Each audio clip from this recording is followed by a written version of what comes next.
Student okay biology में आपका स्वागत है। इस वीडियो में हम अपनी बायोलॉजी के जो नोवा चैप्टर है उसका अगला टॉपिक पढ़ने जा रहे हैं जिसका नाम है पादप प्रजनन, जिसको हम प्लांट ब्रीडिंग भी कहते हैं। तो बहुत ही महत्वपूर्ण टॉपिक है अपने नोवे चैप्टर का। तो देखिए, इसको अपन लिख रखा है, इसको अपन फटाफट समझने का प्रयास करते हैं।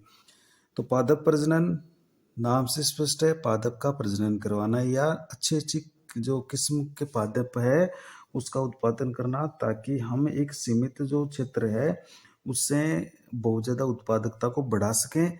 और इसके लिए हमने अच्छी अच्छी या अन्य जो किस्म की किस्में हैं उनका विकास किया है। तो पादप प्रजनन विज्ञान की ऐसी एक तकनीक है जिसके द्वारा अधिक उपयोगी, अच्छा उत्पादन देने वाली और रोग प्रतिरोधक पादप किस्मों को तैयार किया जाता है। तो पादप प्रजनन से हम ऐसी नस्लें बनाएंगे जो हमारे लिए बहुत ज़्यादा उपयोगी है, अधिक उत्पादकता देती है और रोग प्रतिरोधक है। तो ऐसी किस्मों का जब अपन निर्माण करते हैं तो वही टेक्निक या विधि या प्रक्रिया को हम पादप प्रजनन कहते हैं। क्योंकि वर्तमान समय में ये बहुत ज़रूरी हो जाता है कि जिस तरह से जनसंख्या बढ़ रही है और हमें खाद्य उत्पादन की आवश्यकता है, तो हमें पादप प्रजनन के द्वारा ऐसी किस्में और रोग प्रतिरोधक किस्में बनानी है ताकि हम एक सीमित क्षेत्र से अधिक उत्पादन ले सकें और हमारे उद्देश्य को अपन पूरा कर सकें। अब ये जो पादप प्रजनन है इसके दो मुख्य पद है, देखिए। तो एक तो होता है शुद्ध वंश क्रम का संकरण और एक होता है कृत्रिम चयन। तो सबसे पहले अपन क्या करेंगे, शुद्ध वंश क्रम यानी जो अपने वंश के लिए, अपने गुणों के लिए बिल्कुल शुद्ध होते हैं उनका संकरण करवाएंगे और फिर उसमें से चयनित किए हुए पादपों को आगे प्रोसेसिंग की या मूल्यांकन करके फिर उनकी नई किस्म के रूप में उनका निर्माण किया जाएगा। तो दो इसके मुख्य पद होते हैं, एक तो हमें शुद्ध वंश क्रम का चयन करना है और फिर उसका संकरण करवा के उसमें से जो पौधे होंगे वांछित गुण वाले उनका कृत्रिम चयन करके नई किस्म के रूप में उनको स्थापित करना है। देखिए, पादप प्रजनन के उद्देश्य क्या है, क्या क्यों किया जाता है पादप प्रजनन? तो इसके कुछ प्रमुख उद्देश्य हमने लिख रखे हैं कि पहला उद्देश्य है, देखिए, वांछित गुणों का समावेश करके अधिक उपयोगी किस्मों का विकास करना। हम वांछित गुण का मतलब हम जो चाह रहे हैं, जैसे हम चाह रहे हैं कि वो पौधा रोग प्रतिरोधक हो, वो पौधा अधिक उत्पादकता दे या उसकी पौधे की लंबाई ज़्यादा बढ़े। तो ये जो वांछित गुण है जिसको अपन चाह रहे हैं उनका समावेश करके अधिक उपयोगी किस्म अपन बनाते हैं, तो वो पादप प्रजनन का हमारा उद्देश्य है। दूसरा है अच्छी गुणवत्ता वाली पादप किस्म का विकास करें। हम अच्छी क्वालिटी वाली किस्म बनाएं, ये भी हमारा उद्देश्य है। अधिक उत्पादन देने वाली किस्में को तैयार करें, ये भी हमारा उद्देश्य है। और रोग प्रतिरोधक किस्मों को विकसित करें। हम ऐसी किस्में बनाए पादपों की जो जिनमें रोग लगे नहीं, क्योंकि जब पौधों में रोग लगते हैं तो काफ़ी कीटनाशक हमें डालने पड़ते हैं, रासायनिक पदार्थ, जिससे भूमि की उपजाऊपन भी बुरा असर होता है, पौधों पर भी बुरा असर होता है। तो हमें ऐसे पौधे बनाने हैं जो खुद ही उन रोगों के प्रति प्रतिरोधक हो जाए या रोग फैले नहीं उनमें। तो रोग प्रतिरोधक किस्में को विकसित करना ये भी हमारा उद्देश्य है। लवणता, देखिए, लवणता जहाँ पर बहुत ज़्यादा साल्ट हो या अत्यधिक ताप रहता हो या बहुत ज़्यादा सूखा पड़ता हो, तो ऐसे स्थानों के लिए भी हमें पादप किस्में बनानी है। जो पादप किस्में अधिक लवणीय क्षेत्रों में, अधिक तापीय क्षेत्रों वाले और बहुत ज़्यादा जो सूखे क्षेत्र होते हैं वहाँ पर भी वो आसानी से उत्पादन दे सकें। तो लवणता, अत्यधिक ताप, सूखा आदि पर्यावरणीय तनाव के प्रति उच्च सहनशीलता युक्त किस्में तैयार करना, यानी ऐसे किस्में तैयार कर लें जो ज़्यादा से ज़्यादा लवणता को सहन कर सकें, अत्यधिक ताप को भी सहन कर सकें और सूखे को भी सहन कर सकें और फिर भी अपना उत्पादन दें। तो उनकी जो सहनशीलता है वो अपन बढ़ाकर ऐसी किस्में तैयार कर रहे हैं। और लास्ट इसका उद्देश्य है विभिन्न जो पीड़क होते हैं उनके भी प्रतिरोधी किस्मों को हमें विकास करना है। चाहे वो किसी भी तरह का कोई कीट हो तो उनके प्रति हमें प्रतिरोधक किस्में विकसित करना है कि वो कीट उस पर लगे नहीं, वो कीट उसको खा नहीं सके। तो ऐसी किस्में भी हम तैयार करेंगे, तो ये भी हमारा उद्देश्य है। देखिए, पादप प्रजनन कार्यक्रम अत्यंत सुव्यवस्थित तरीके रूप से पूरे विश्व के सरकारी संस्थानों में और व्यापारिक कंपनियों द्वारा चलाए जाते हैं। तो इसके लिए हमारे सरकारी संस्थान है, बड़े बड़े गवर्नमेंट के इंस्टीट्यूट है और बहुत सारे जो कंपनियां होती है उनके भी इंस्टीट्यूट है। वहाँ पर वैज्ञानिकों के द्वारा कृत्रिम रूप से पादप प्रजनन की प्रक्रिया को संपन्न कराया जाता है और एक सुव्यवस्थित तरीके से और सावधानी पूर्वक ये काम किया जाता है। तो अगर हमें कोई भी एक नई किस्म बनानी है, देखिए पादप की एक नई आनुवांशिक किस्म तैयार करनी है जो हम चाह रहे हैं, जो अभी हमने गुण पढ़े थे ऊपर वाले की, जो हमारे उद्देश्य हैं वो उद्देश्य हमारी पूर्ति हो सके, तो उन उद्देश्यों के लिए हमें एक नई किस्म बनानी है। तो वो जो नई आनुवांशिक किस्म का हम प्रजनन करवा रहे हैं उसकी प्रक्रिया क्या है, वो कैसे बनाई जाती है, तो उस प्रक्रिया को अपन पढ़ेंगे। जैसे हमें कोई रोग प्रतिरोधक किस्म बनानी है, उच्च उत्पादकता वाली किस्म बनानी है, या कोई अच्छी क्वालिटी वाली किस्म बनानी है, तो उसका प्रजनन कैसे करें, उनको कैसे बनाएं, तो उसकी प्रक्रिया को हम समझेंगे। तो इसमें देखिए निम्न पद शामिल है। वो पहला पद देखिए, विभिन्नताओं या परिवर्तनशीलता का संग्रहण करना। तो विभिन्नता अपन जानते हैं, विभिन्नता जब आनुवांशिक संरचना बदलती है तो यानी जीन जब बदलते हैं तो विभिन्नताएं आती है, और विभिन्नताएं आती है तो नई नई जातियां भी बनती हैं। तो हम ये देखते हैं कि एक ही वंश में बहुत सारी जातियां पाई जाती है और एक ही जाति में भी फिर भी विभिन्नताएं पाई जाती है। तो वो उनके अंदर गुणों में या उनको जो जीन संरचना है, आनुवांशिक जो पदार्थ है उसमें बदलाव के कारण ये होता है, उसमें परिवर्तन के कारण ऐसा होता है। तो हम क्या करेंगे, जो विभिन्नताएं या परिवर्तनशीलता है उनका पूरा संग्रहण करेंगे, उसको उनके जीनों का संग्रहण करेंगे इसमें। तो देखिए आनुवांशिक विभिन्नता, देखिए आनुवांशिक विभिन्नता या परिवर्तनशीलता पादप प्रजनन कार्यक्रम का मूलाधार है। ये मूल आधार है कि सबसे पहले हमें ये करना है, विभिन्न सस्यों, सस्य शब्द का मतलब है यहाँ फसलें, फसलें जो पादप होते हैं, तो विभिन्न सस्यों या फसलों में पाई जाने वाली विभिन्नताएं उन्हें अपनी जंगली प्रजाति से प्राप्त हुई है। क्योंकि हम ये जानते हैं कि सबसे पहले जंगली प्रजाति विकसित हुई थी, धीरे धीरे उसमें बदलाव आता गया और फिर से ये जो फसली पादप है, सस्य पादप है, वे विकसित हो गए। तो इसका मतलब जंगली प्रजाति के अंदर बहुत सारे गुण पाए गए थे और फिर उनमें धीरे धीरे बदलाव हुआ, तो वो गुण चेंज होते गए। तो हम क्या करेंगे, जो सस्य है या फसली पादपों की जो विभिन्नताएं हैं जो उनको जंगली प्रजाति से प्राप्त हुई है, उन सभी विभिन्नताओं को सस्य से लेकर जंगली प्रजाति तक, तो जिस पादप में नई किस्म विकसित करनी है जिस पादप की, उस पादप की सभी किस्मों, चाहे वो जंगली हो चाहे वो फसली या सस्य फसल हो, आज तक जो उनमें बदलाव है उन सब किस्मों का, चाहे वो देसी किस्म हो चाहे वो जंगली किस्म हो, इनके सभी जीनों का पादप या उनके बीजों के रूप में संग्रहण कर लेंगे या पादपों के रूप में संग्रहण कर लेंगे। तो उसके सभी जीनों का हम संग्रहण करेंगे। देखिए तो इसका संग्रहण करना ही क्या कहलाता है, जननद्रव्य संग्रहण कहलाता है या जर्म प्लाज्म का संग्रहण कहलाता है। तो पहला पद तो यही है कि हमें अगर किसी पौधे की किस्म बनानी है तो उसकी देसी किस्म और जो जंगली किस्म है उसका सारा जननद्रव्य को इकट्ठा करना है, उसके सभी जीनों को इकट्ठा करना है। तो वो कैसे होगा, या तो उसके सभी के बीजों को इकट्ठा करना है या उसके जो पादप होते हैं उन पादपों को हमें इकट्ठा करना है। दूसरे इसका पद क्या है, इसके बाद में क्या करेंगे, देखिए इसके बाद में करेंगे हम जनकों का मूल्यांकन और चयन। यानी जो हमने जीन इकट्ठे कर लिए हैं और हमें ये पता चल गया कि इस पौधे की इस जाति में अच्छे क्वालिटी के जीन है या जो हम चाह रहे हैं वो जीन है, तो उसके बाद हम उसमें से जनकों का यानी नर और मादा का मूल्यांकन करेंगे और उनका फिर चयन करेंगे। देखिए इसमें जननद्रव्य का मूल्यांकन किया जाता है। देखिए मूल्यांकन कर लिया जननद्रव्य का, और जिन पादपों में वांछित लक्षण मौजूद होते हैं, हम पूरे जननद्रव्य को, सभी जीनों के, सभी पौधों को, सभी बीजों को जो हमने इकट्ठा किया है उनको अपन अच्छी तरह से मूल्यांकन करेंगे उनका।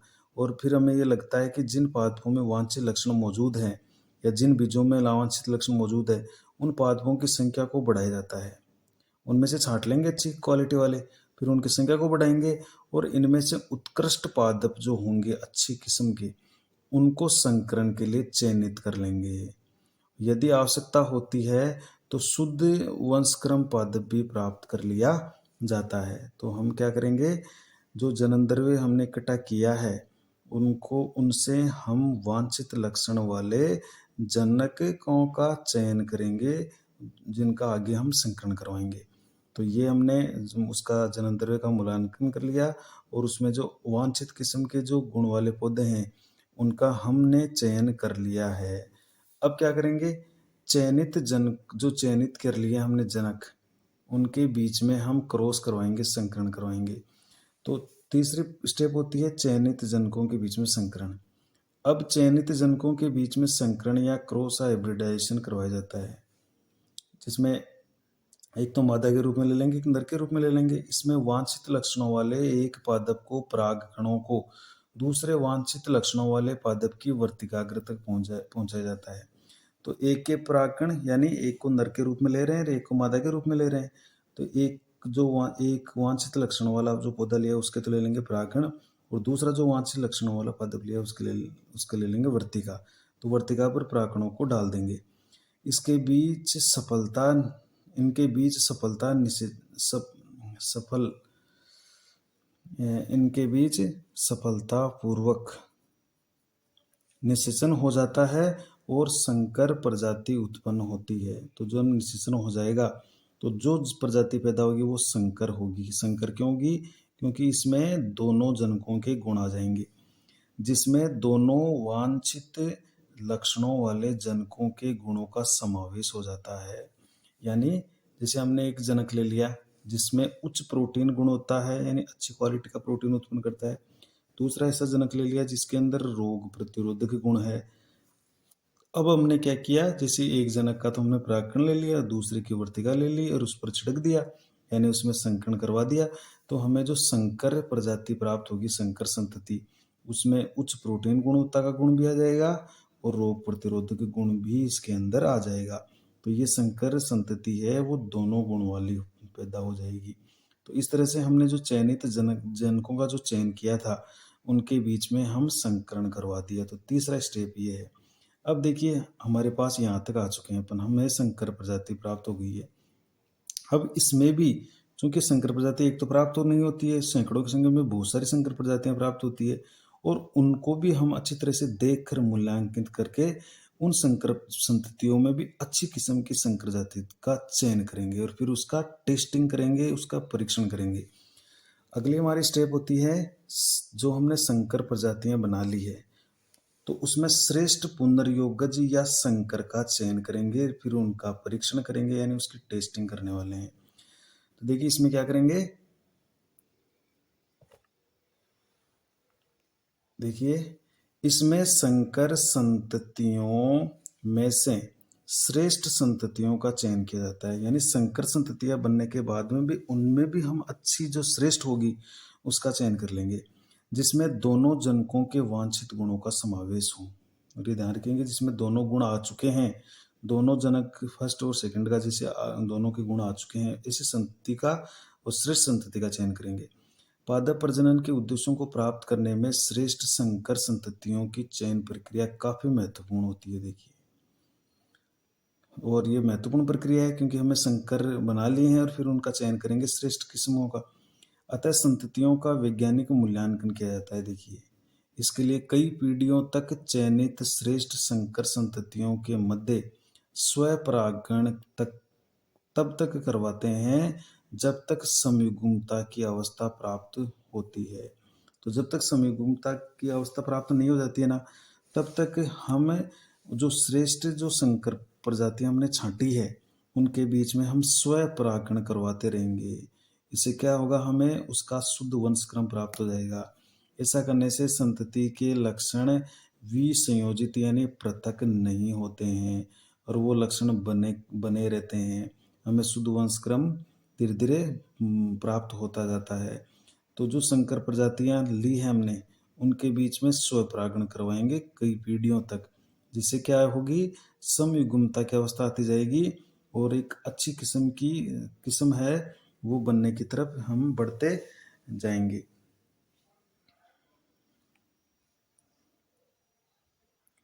इसके बाद में हम क्या करने वाले हैं लास्ट की प्रक्रिया में, कि जो नई किस्म या का जो अपन परीक्षण कर रहे थे उसका लास्ट में फाइनल टेस्टिंग करेंगे और फिर उनको निर्मुक्त कर देंगे यानी रिलीज कर देंगे उनको बोने के लिए, और फिर उसका व्यापारीकरण यानी सभी किसानों को, आम किसानों को बोलने के लिए वो उपलब्ध करवा दी जाएगी। तो देखिए, नई निर्मित किस्म के विभिन्न गुणों जैसे उत्पादन, उसकी गुणवत्ता, उसकी रोग प्रतिरोधकता आदि के आधार पर उसका मूल्यांकन या परीक्षण किया जाता है कि हाँ, जो हम चाह रहे हैं वो गुण हमें प्राप्त हुए या नहीं हुए, इसकी पहले टेस्टिंग होती है। इसके बाद मूल्यांकित पादपों को अनुसंधान वाले खेतों में, जहाँ पर अनुसंधान होता है पहले वहाँ के खेतों में उगाया जाता है, जहाँ आदर्श उर्वरक और उचित मात्रा में पानी पादपों को उपलब्ध करवाया जाता है। अच्छी मात्रा में उनको उर्वरक भी देते हैं और पानी भी पर्याप्त मात्रा में उपलब्ध करवाया जाता है। अनुसंधान वाले खेतों में मूल्यांकन के बाद जब ये लगता है कि हाँ, ये किस्म ठीक ठाक है, अच्छी है, तो इन पौधों का परीक्षण देश भर के किसानों के खेतों में कम से कम, देखिए, 3 ऋतुओं तक इसका परीक्षण किया जाएगा। फिर भी सभी किसानों को बिल नहीं देंगे, कुछ ही किसानों को देंगे और कम से कम 3 ऋतुओं तक उसका परीक्षण किया जाएगा, उनकी टेस्टिंग की जाएगी, उसका मूल्यांकन किया जाएगा। अगर सब कुछ ठीक ठाक रहता है तो इससे उत्पन्न पादपों की तुलना स्थानीय श्रेष्ठ किस्म से की जाती है, और जो पौधे हमें प्राप्त हो रहे हैं फिर उसकी तुलना करेंगे अपन, जो स्थानीय सबसे अच्छी किस्म उसकी तुलना करेंगे। और जब हमें पता चल जाता है कि ये किस्म स्थानीय किस्म से अच्छे गुणों वाली है, यदि नई किस्म स्थानीय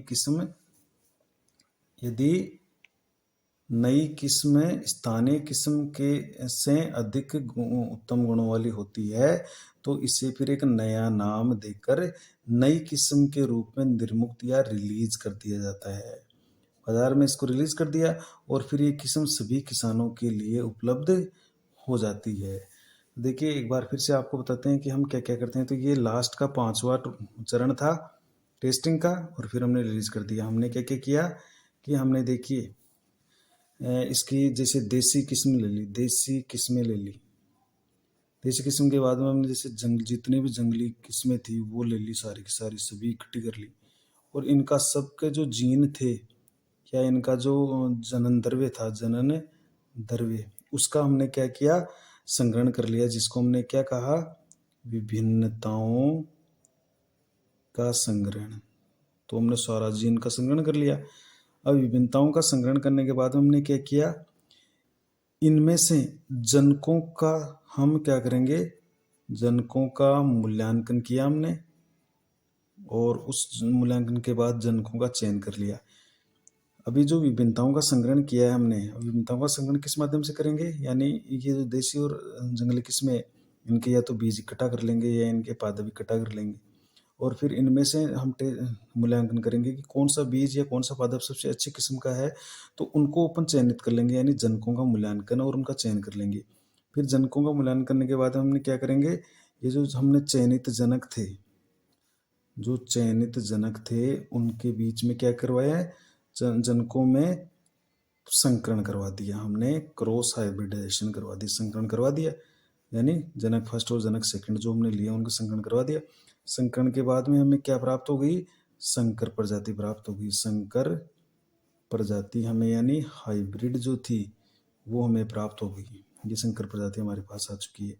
अब संकर प्रजाति प्राप्त होने के बाद में हम क्या करेंगे, ये चूंकि बहुत सारी होती है, संकर प्रजातियां बहुत सारी होती है, हजारों की संख्या में होती है, तो अब इनमें से हम श्रेष्ठ संकर प्रजाति का चयन करेंगे। श्रेष्ठ संकर प्रजाति का, या जिसको अपन बोलते हैं पुनर्योगज